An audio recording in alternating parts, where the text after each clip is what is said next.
কিছুই রবে না, জারি জুরি বাহাদুরি, পাপে ভরা ছাতুরি, জারি জুরি বাহাদুরি, পাপে ভরা ছাতুরি, মরণ মানে না রে, মরণ মানে না,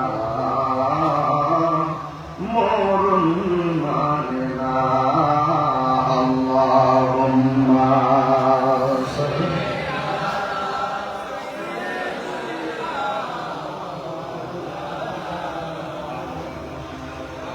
ওয়ালা আলি সাইয়্যিদিনা।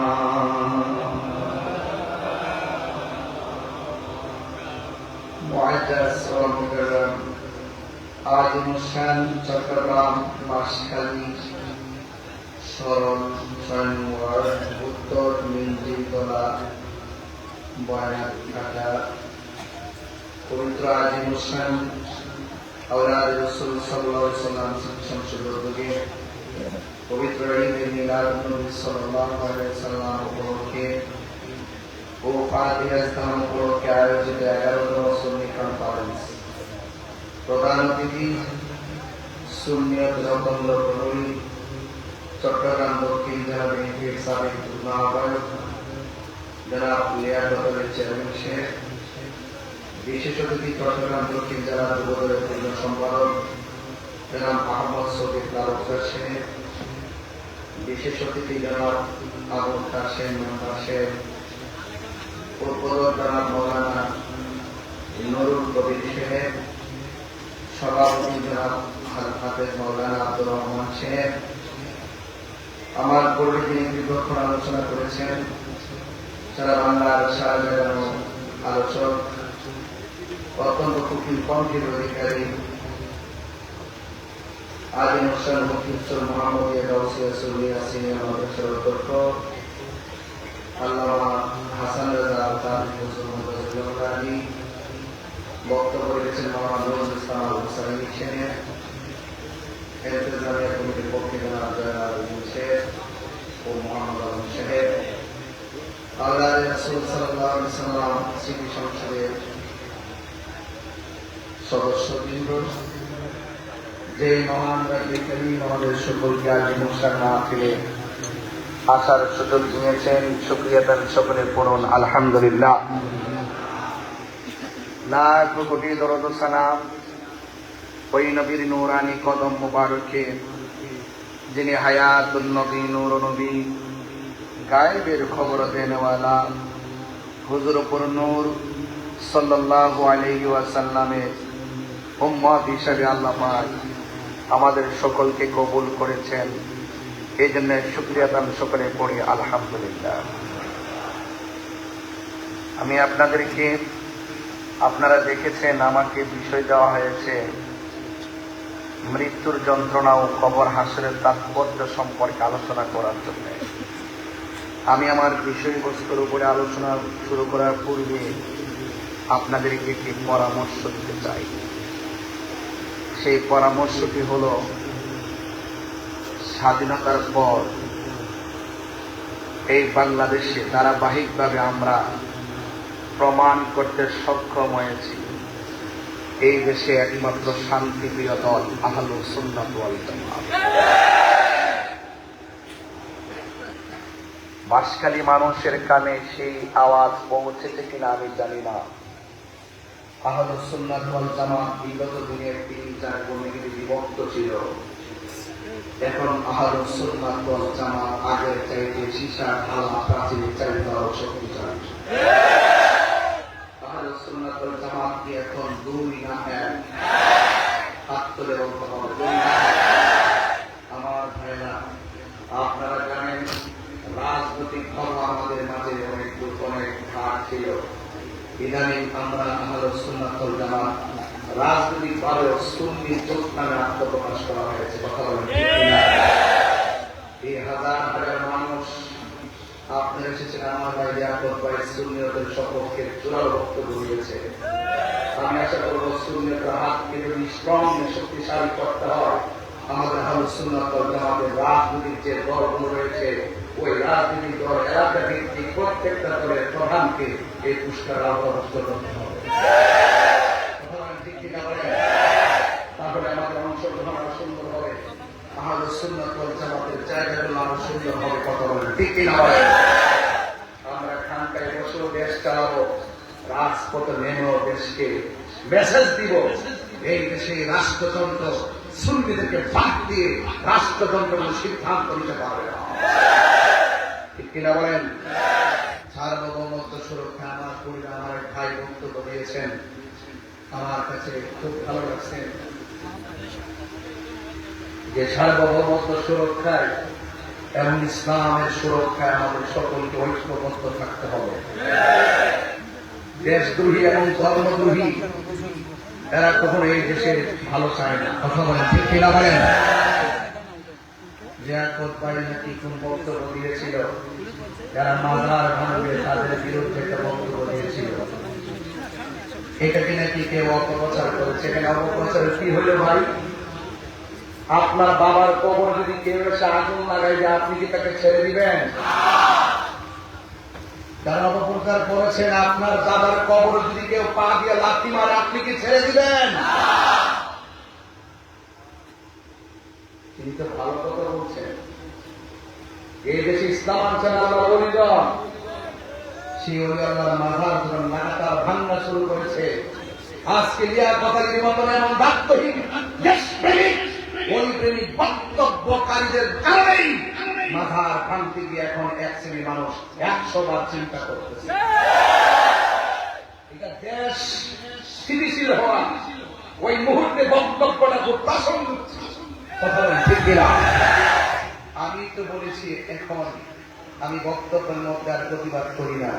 এখন গ্রামে গ্রামে মহল্লায় মহল্লায় মাজার সুরক্ষায় প্রতিরোধ কমিটি গঠন করা হবে। ঠিক কিনা বলেন?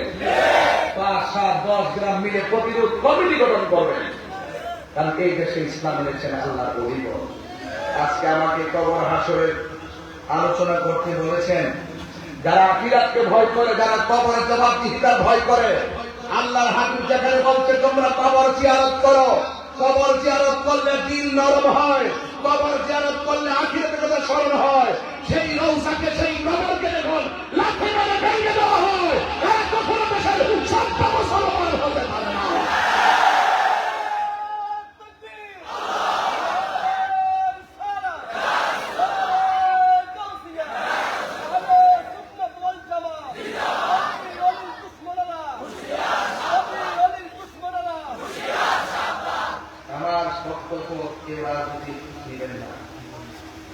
আমি তাহিরি হুজুরকে নতুন করে বাস খেলতে চিনাইবার কিছুই নাই।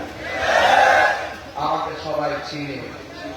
আমি যখন যা বলি সাদাকে সাদা বলি, কালোকে কালো বলি, দিনকে দিন বলি, রাতকে রাত বলি। কবরে প্রশ্ন করবে 3টা। 1 নম্বর প্রশ্ন তোমার রবকে, 2 নম্বর প্রশ্ন তোমার দিন কি, 3 নম্বর প্রশ্ন নবী সম্পর্কে তুমি কি বলতে। যখনই আমি দেখি এক শ্রেণীর মানুষ স্টেজে বসে বলে ও আমার দিন ও সারা জীবন করলাম, তোমার ধর্ম কি, সে যখন ইসলামিক স্টেজে উঠে বলে ও আমার দিন মানে হলো কবর নাকি, ফেরেশতা প্রশ্ন করবে তোমার দলের নাম কি, তখন আমি বুঝতে পারি এটা দিনের আলোচনা না, এটা ধর্মকে নিয়ে ব্যবসা করা হয়। কথাগুলিকে আমি ধর্মের বাইরে বলছি। আমি আপনাকে সতর্ক করছি, আপনি যদি ব্যাখ্যা করতে পারেন করেন, কিন্তু ধর্মকে ব্যবহার করে অপব্যাখ্যা করবেন, এই সুযোগ কাউকে দেওয়া হবে না। আহলুস সুন্নাত ওয়াল জামাত বানের জন্য দেশে আসা কচুরি বানা নয়। খানকায় ছিলাম বলে অনেকে মনে করেছেন আমরা খুব উইক। আমরা উইক না, আমরা ভদ্র। এই ভদ্রতাকে যারা দুর্বলতা মনে করে তাদের দাঁত ভাঙা জবাব দেওয়ার জন্য বাঁশখালীবাসী প্রস্তুত আছে। আপনারা বলুন ঠিক কিনা বলেন?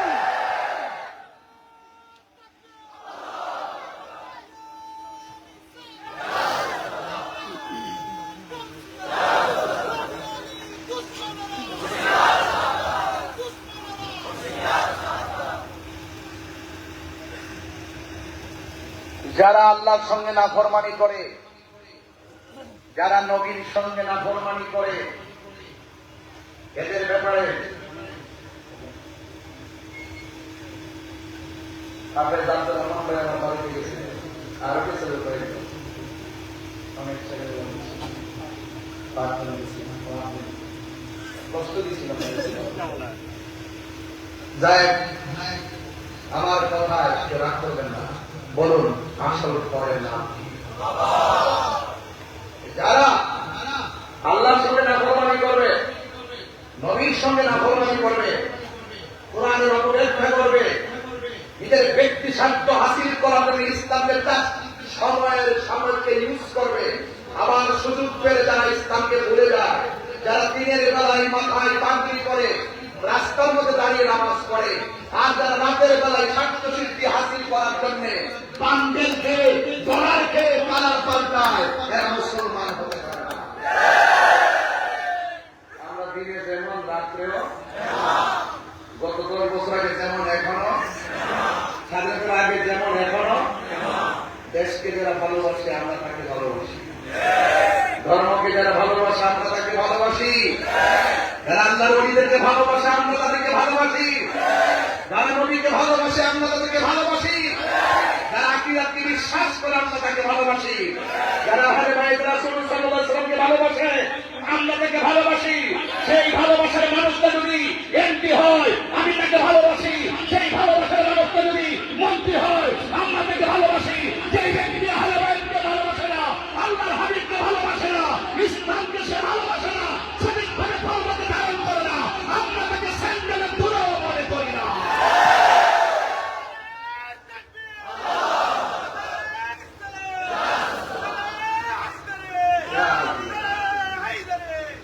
বাবা আমার, এটা আমার কথা না তো। আল্লাহ রাব্বুল আলামিন বলেন লা তুফাত্তাহু লাহুম আবওয়াবুস সামা ওয়া লা ইয়াদখুলুনাল জান্নাতা হাত্তা ইয়ালিজাল জামালু ফি সাম্মিল খিয়াত। কথাগুলো খুব গভীর মনোযোগ করে শুনবেন। শুধুমাত্র আমি যে তাদের ব্যাপারে কঠোর হচ্ছি তা নয়, যারা খোদাদ্রোহী, যারা নবীদ্রোহী, যারা কোরআনদ্রোহী, যারা ইসলামদ্রোহী, অসংখ্য নিয়ামত আসমান বেদ করে আল্লাহর কাছে পৌঁছে যাবে, আর যারা নাফরমান হবে লা তুফাত্তাহু লাহুম আবওয়াবাস সামা, তাদের জন্য আসমানের একটা দরজাও খোলা হবে না, ওয়া লা ইয়াদখুলুনাল জান্নাহ, এরা কখনো জান্নাতের মধ্যে যাবে না, হাত্তা ইয়ালিজাল জামালু ফি সাম্মিল খিয়াত। এর মার যুবক ভাইরা, ওই যে সুয়ের চিত্র দিয়া যেমন করে ও ডুবতে পারে না, ওই নাফরমানের দলগুলো কখনো আল্লাহর কাছে পৌঁছতে পারবে না। হ্যাঁ আমার বন্ধুগণ, শুধুমাত্র তাই নয়, যদি প্রেমিক হতে পারেন, যদি আল্লাহ পাকের দিওয়ানা হতে পারেন, যদি আমার নবীর আশিক হতে পারেন, আর হকের জন্য যদি রাজপথে জীবন দিতে পারেন, আমরা হকের জন্য জীবন দিতে চাই কি চাই না? আরো বড় করে বলো, চাই কি চাই না? হকের জন্য জীবন দিলে কি মরা না জিন্দা? এই আওয়াজে মানি না, জোরে বলেন মরা না জিন্দা। হ্যাঁ আমার বন্ধুগণ, আল্লাহর হাবিব সাল্লাল্লাহু তাআলা আলাইহি ওয়াসাল্লাম বলেছেন, আশ-শুহাদাউ আলা বারিদি নাহারি বিবাবিল জান্নাহ। আল্লাহর হাবিব সাল্লাল্লাহু আলাইহি ওয়াসাল্লাম বলেন, শহীদদের রূহ জান্নাতের দরজা সমূহের পাশে পরিচ্ছন্ন নদীর কিনারায় থাকবে, ফি রাউযাতিন খাদরা, ওই দরজার পাশে সুন্দর সবুজ রঙের একটা বাগান থাকবে। ইয়াখরুজু আলাইহিম রিজকুহুম, ও যুবক, আর জান্নাত থেকে ওই সমস্ত প্রেমিকদের জন্য আল্লাহ রাব্বুল আলামিন খাবার পাঠাইয়া দিবেন। এই জন্য সুন্নিরা ঘরে বসে থাকার টাইম নাই, লেখার জবাব লেখায় দিতে হবে, বক্তব্যের জবাব বক্তব্যে দিতে হবে, লাঠির জবাব লাঠিতে দিতে হবে। কথা বলেন ঠিক কিনা? এই মুহূর্তে কেউ যদি আয়েশা বলে নবীর নাম নেওয়া যাবে না, যদি বাঁশখালীবাসীর সঙ্গে যুদ্ধের ঘোষণা করে, আমরা কি মুখে কথা বলবো না লাঠিতে জবাব দিব? কেউ যদি আমার নবীরে গালি দেয়, আর যদি আয়েশা বলে খবরদার এই বাঁশখালী জমিনে আল্লাহর জিকির করা যাবে না, নবীর জিকির করা যাবে না, নবীর দরুদ করা যাবে না, এদের সঙ্গে মুখে কথা হবে না, এদের সঙ্গে লড়াই হবে। এই লড়াইয়ে জীবন দিলে সে হয়ে যায় শহীদ, আর বাঁচতে হয়ে যাবে গাজী। আপনারা জবান খুলে বলেন, মরার আগে হকের পথে থেকে মরতে আমরা চাই কি চাই না? আজকের আলোচনাটাকে অন্যদিকে নিবেন না, জবানটা খুলে বলেন, আসল ঘরের নাম কি বিল্ডিং না কবর? মাটির ঘর না পাকা ঘর? আরো বড় করে, মাটির ঘর না পাকা ঘর? এই ঘর এমন ঘর, সেই ঘরে যারা গেছে আর ফিরে আসে নাই। আল্লাহ বলেন, মিনহা খালাকনাকুম ওয়া ফিহা নুঈদুকুম ওয়া মিনহা নুখরিজুকুম তারাতান উখরা। আল্লাহ রাব্বুল আলামিন বলেন, ও বান্দা, আমি আল্লাহ তোর শুরুর মালিক, আমি আল্লাহ তোর শেষের মালিক। কথা বলেন ঠিক কিনা? ইন্নাহু হুয়া ইউবদিউ ওয়া ইউঈদ।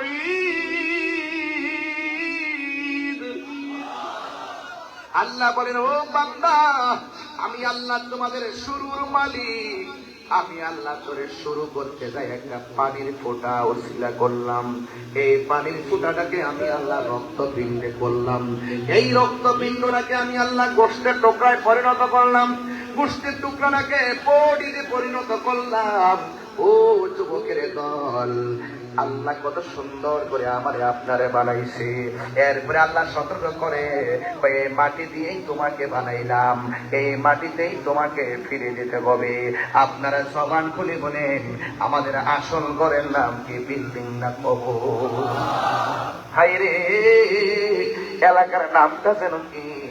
এলাকার নামটা হলো বাবার আমার উত্তর মিঞ্চিতলা। এই এলাকার একটা গরুস্থান আছে। এই গরুস্থানের ভিতরে অনেক মানুষ কবরের মধ্যে এতিম হয়ে পড়ে আছে। আজকে আমরা যারা মাহফিলের মধ্যে বসলাম, আমার একদিন হতে পারে আগামী বছর আসার আগে আমরা কবরেও থাকতে পারি। কথা বলেন ঠিক কিনা? আজকে হয়তো আপনারা গায়ের জোরে কথা বলতেছেন, ফুলের সৌরভ, মানুষের গৌরব চিরদিন থাকে না। এই জন্য দুনিয়াতে এসে মুনাফিকি করা যাবে না, দুনিয়াতে এসে আল্লাহর সঙ্গে নাফরমানি করা যাবে না। আপনি মনে মনে ভাবতেছেন আপনার ঘাটের রোগ হয় নাই, আপনি মনে হয় খুব সবল, আপনি মনে মনে ভাবতেছেন আমি এত নাফরমানি করি, আমার তো সর্দিও লাগে নাই।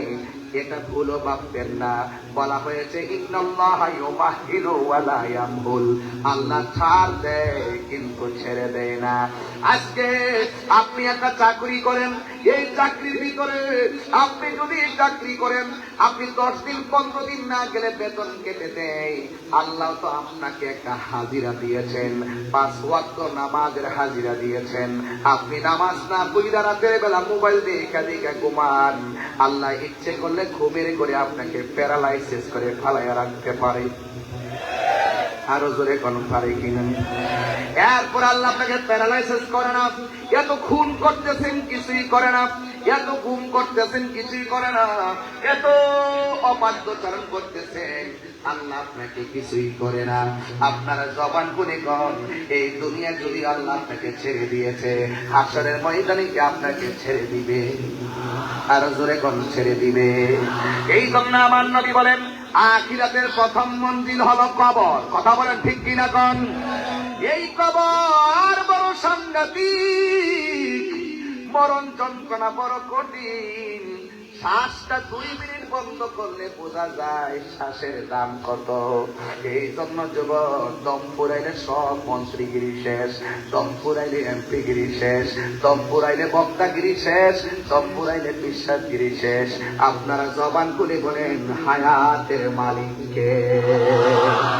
আল্লাহ রাব্বুল আলামিন বলেন, কুল্লু নাফসিন যায়িকাতুল মাউত। সব প্রাণীকে মৃত্যুর স্বাদ গ্রহণ করা লাগবে।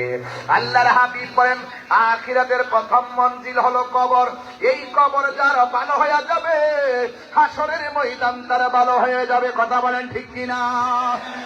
ওই কবরে যাওয়ার আগে আমাদের সবার নামাজের দরকার আছে না নাই? আল্লাহর হাবিব একদিন আনসারীর জানাজার নামাজের মধ্যে গেল। আল্লাহর হাবিবের হাত মুবারকের মধ্যে একটা লাঠি মুবারক ছিল। এই লাঠি মুবারকটা মাটির মধ্যে গেড়ে দিলেন। সাহাবায়ে কেরাম আল্লাহর হাবিবকে সুন্দর করে ঘাও করলেন, এমন ভাবে পাখির ডানার মতো, এমন ভাবে সাহাবায়ে কেরাম পিছনে সবাই দাঁড়ায় গেলেন। আল্লাহর হাবিব বলে, সাহাবীরা রে, কবরের আযাব থেকে তোমরা পানা চাও। সাহাবায়ে কেরাম কবরের আযাব থেকে পানা চাইলেন। আল্লাহর হাবিব সাল্লাল্লাহু আলাইহি ওয়াসাল্লাম ওই জায়গার মধ্যে দাঁড়াইয়া দোয়া করলেন, হে বন্ধুগণ, আমার নবী আপনার নবী বলেন, ইমানদারের কাছে যখন আজরাইল আসবে, ইমানদারের কাছে আজরাইল এসে সালাম দিয়ে ঘরের ভিতরে ঢুকবে। এই বাঁশখালীর জমিনে আজরাইল আসছে কি আসে নাই? আরো বড় কোন আছে কি আসে নাই? আজরাইল বাঁশখালীর জমিনে ঘরে ঘরে এসে গিয়েছে, আমরা তো দেখি নাই। এমন একটা আজরাইল যা পা থাকবে জমিনে আর মাথা থাকবে আসমানে। তবে ইমানদার হলে আজরাইল এত ভয়ঙ্কর সুরতে আসবে না।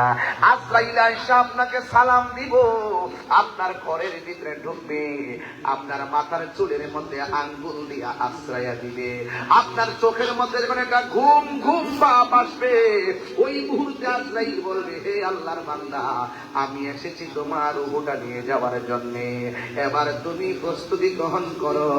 ইমানদার সেদিন গায়ের জোরে কথা বলবে না। গায়ের জোর দুনিয়ায় চলে, মরণের ঘাটে গেলে গায়ের জোর চলে না। কথা বলেন ঠিক কিনা? হায়রে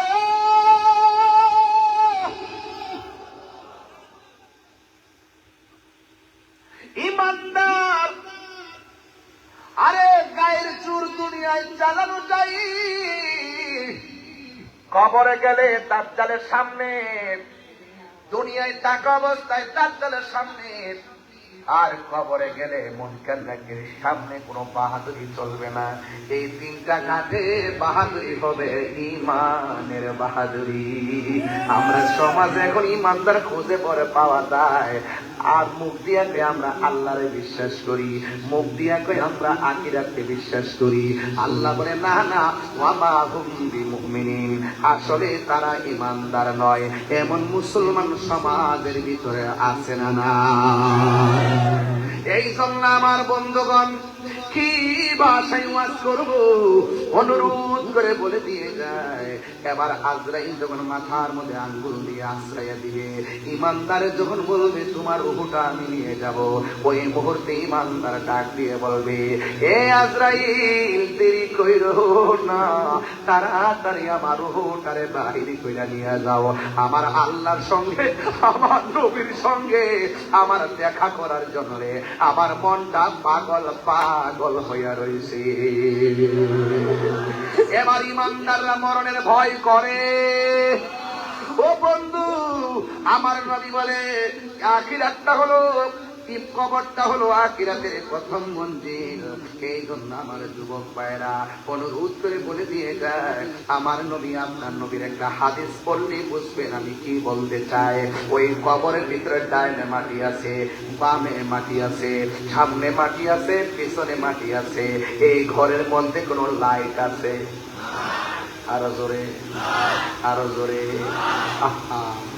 আহারে, একদিন মাটি ভেতরে হবে ঘরে, মন আমার কেন বান্ধ দালান ঘর। কথা কি সঠিক?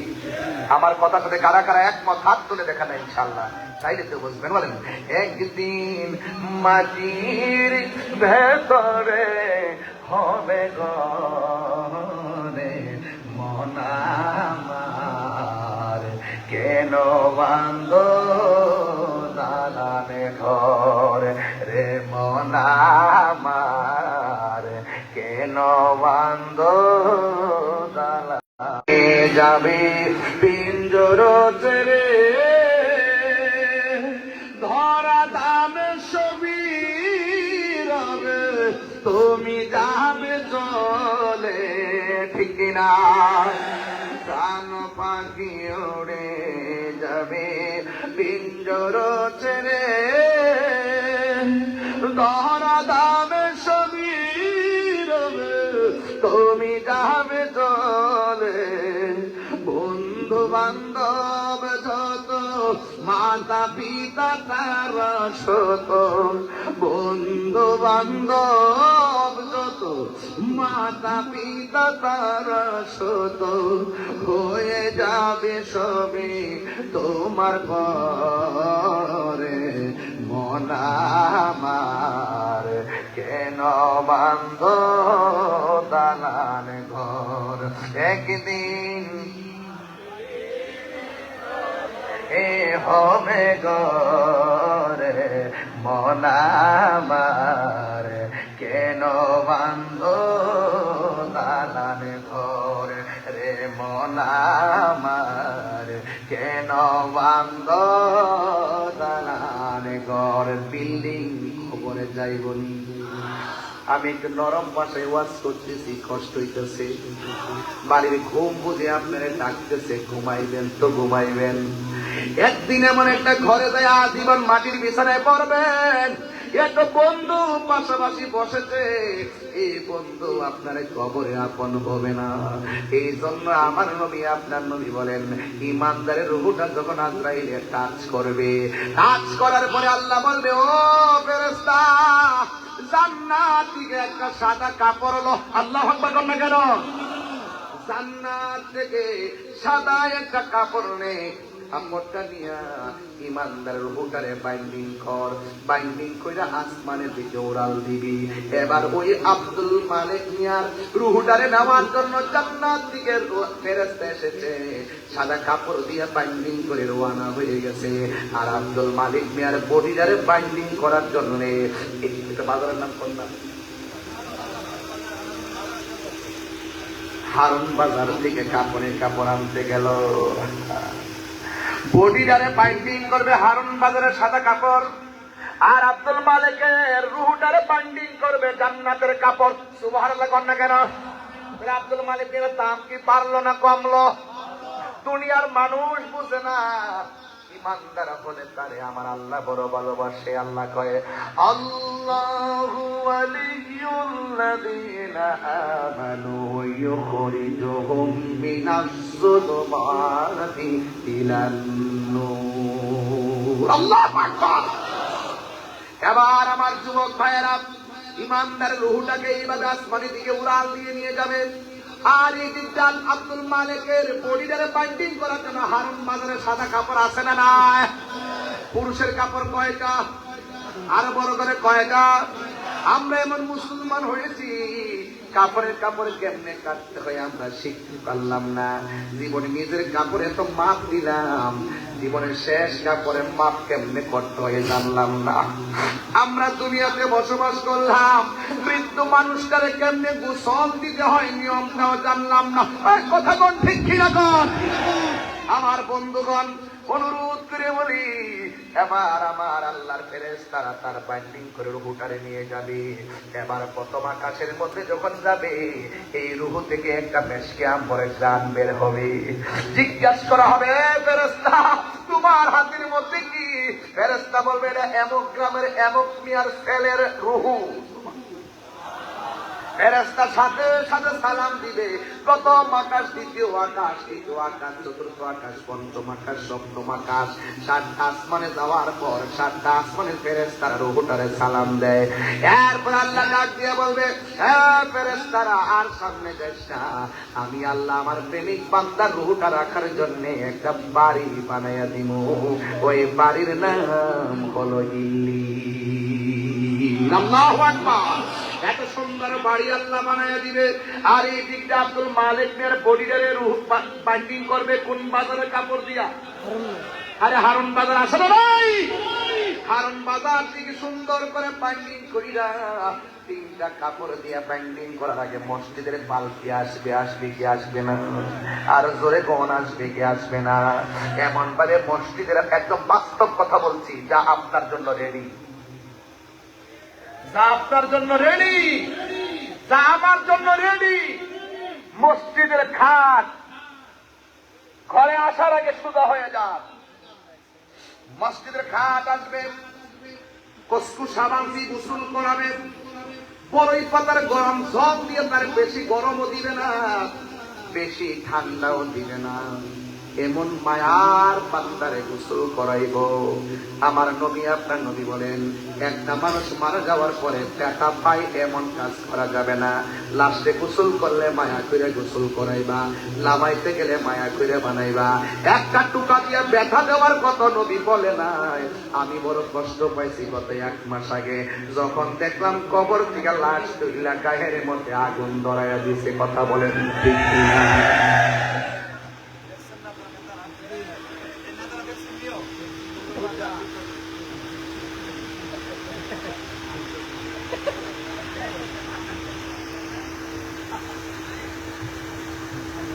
সুন্নিরা সুন্নিরা দলিলের বাইরে কথা বলে না। হাত তুলে বলেন না কেন? হাত তুলে বলেন না কেন? সুন্নিরা কি দলিলের বাইরে কথা বলে? বর্বর জাতি হিসাবে আমরা লজ্জিত হয়েছি। কথা বলেন ঠিক কিনা বলেন? এদের আচরণের কারণে আমরা লজ্জিত হয়েছি, মুখ দেখাইতে পারি নাই। ভাগ্য বলে আমরা প্রতিবাদ করেছি, আমরা নিন্দা জানিয়েছি, আমরা ঘৃণা জানিয়েছি। একটা মানুষ দুনিয়ায় থাকা অবস্থায় অন্যায় করলে আইন আছে, আইন আদালত আছে। একটা মানুষ মারা যাওয়ার পরে তুমি তার বিচার করে অধিকার রাখো না, তার বিচার আমরা আহ্বান করবে। কথা বলেন ঠিক কিনা?